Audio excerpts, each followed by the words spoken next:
The Great Fire of London. September the 2nd, 1666. A Sunday morning. The city of London is waking slowly. London is not the gleaming metropolis we know today. It is a medieval city in the last years of its existence, a city of narrow, winding streets and overhanging timber houses, of church spires and market squares, of great stone walls that have stood since Roman times. The streets are cobbled, or not paved at all. The gutters run with filth. The air is thick with the smoke of 1,000 chimneys. And almost everything, the houses, the shops, the warehouses, the bridges, is made of wood. The summer of 1666 has been unusually hot and dry. There has been no significant rain for months. The timber frames of the houses are bone dry. The thatched roofs are like tinder. The water cisterns are low. It is a city waiting for a spark. On Pudding Lane, not far from London Bridge, a baker named Thomas Fariner is closing his shop for the night. It has been a long day. Fariner is the king's baker, supplying bread to the Royal Navy. His ovens have been burning since dawn. He checks them carefully, or so he believes, and goes to bed. At around 1 o'clock in the morning, a spark escapes from one of the ovens. Perhaps a crack in the brickwork, perhaps a stray ember, no one will ever know for certain. It catches on a stack of dry firewood nearby, wood that has been baking in the summer heat for months. Within minutes, the ground floor of the bakery is an inferno. The fire races up the timber walls. The thatch of the roof catches in seconds. The flames leap into the night sky, visible for streets around. Fariner and his family are trapped on the upper floor. They cannot go down the stairs, the fire is too fierce. In desperation, they climb out of a window and crawl along the roof to a neighbor's house. They escape with their lives. Their maid, too frightened to follow, stays behind and becomes the first victim of the Great Fire. The fire spreads. In the narrow streets of Pudding Lane, the houses are so close together that their upper stories almost touch. The flames leap from building to building with terrifying speed. The wind is blowing from the east, driving the fire westward into the heart of the city. The Lord Mayor of London, Sir Thomas Bloodworth, is summoned. He surveys the scene with the dismissive air of a man who does not understand what he is looking at. "Pish," he says. "A woman might piss it out." He refuses to order the demolition of buildings to create firebreaks. He goes back to bed. The fire, unhindered, grows into a monster. By dawn, 300 houses are ablaze. The sky over London is black with smoke. The roar of the fire can be heard for miles. People are fleeing through the streets, carrying whatever they can, bundles of clothes, pieces of furniture, crying children.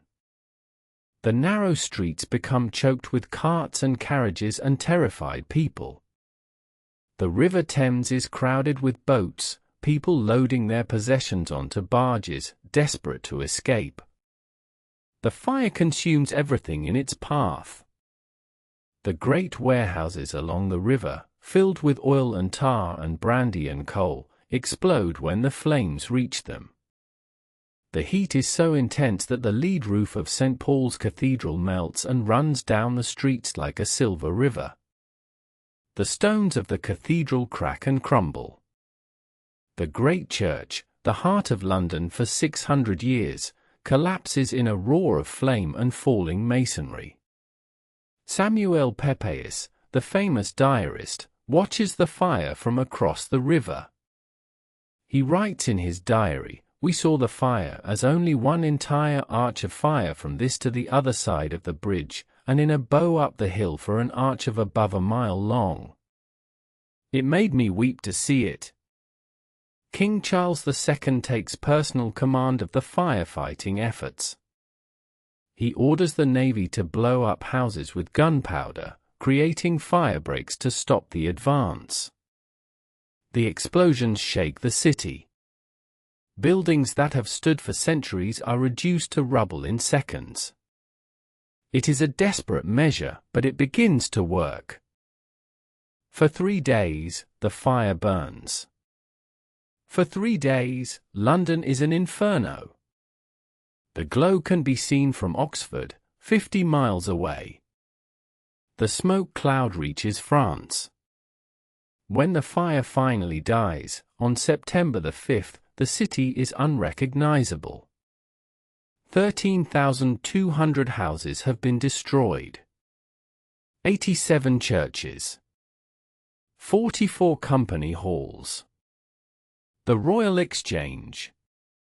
The Bridewell Palace. The Great Cathedral of St. Paul's.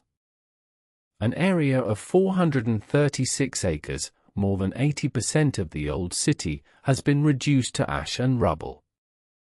And yet, miraculously, the death toll is remarkably low. The official count is just 6 people. The true number is certainly higher, many of the poor, the elderly, the sick whose bodies were never found, but compared to the scale of destruction, the human cost was astonishingly small. The city had time to flee. The Great Fire was a catastrophe. But it was also a beginning. From the ashes, a new London arose. Christopher Wren, the great architect, was commissioned to rebuild 52 of the destroyed churches, including the magnificent new St. Paul's Cathedral that still stands today.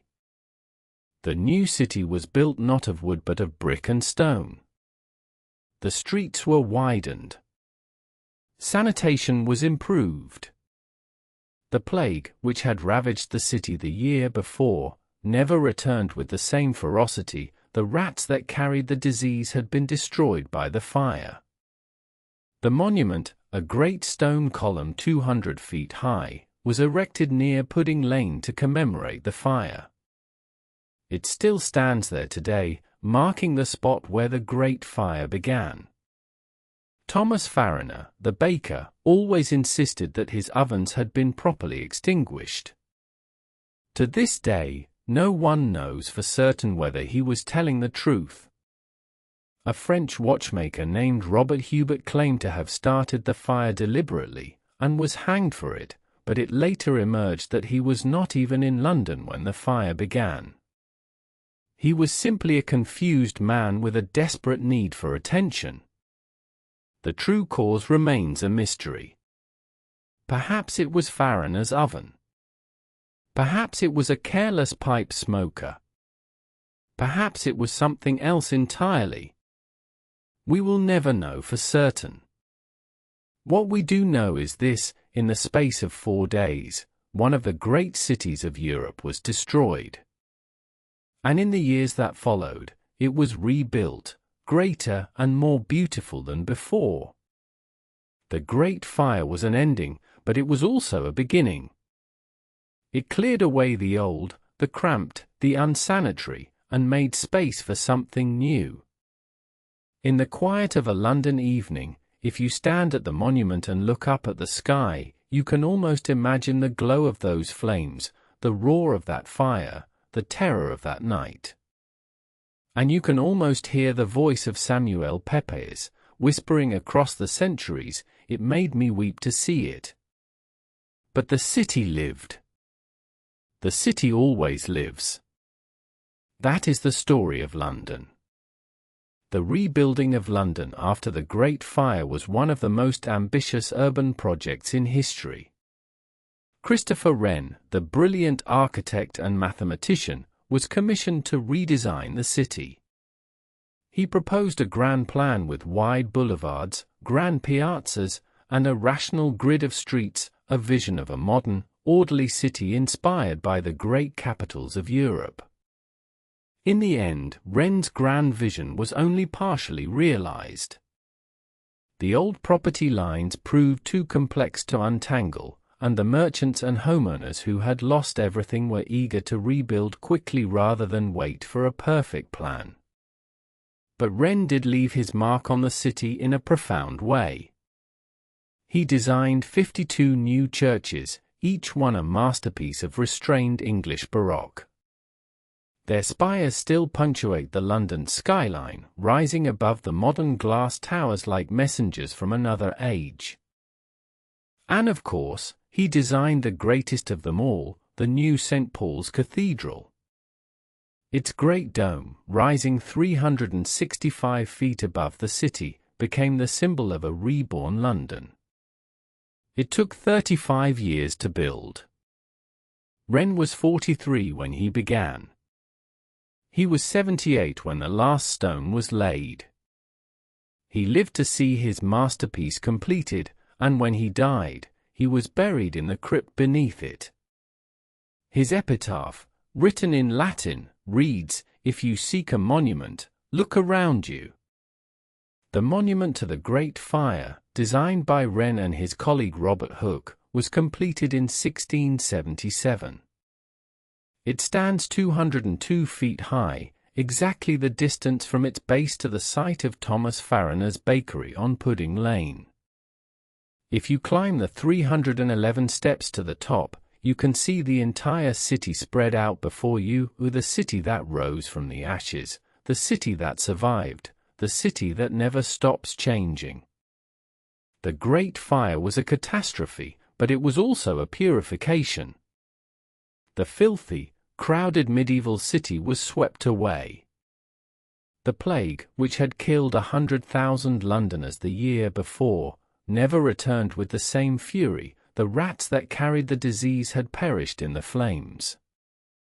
The new London was cleaner, safer, more beautiful, and more modern. It was a city reborn. And that is perhaps the most hopeful thing about the story of the Great Fire. It reminds us that even the worst disasters can clear the way for something better. That destruction can be followed by creation.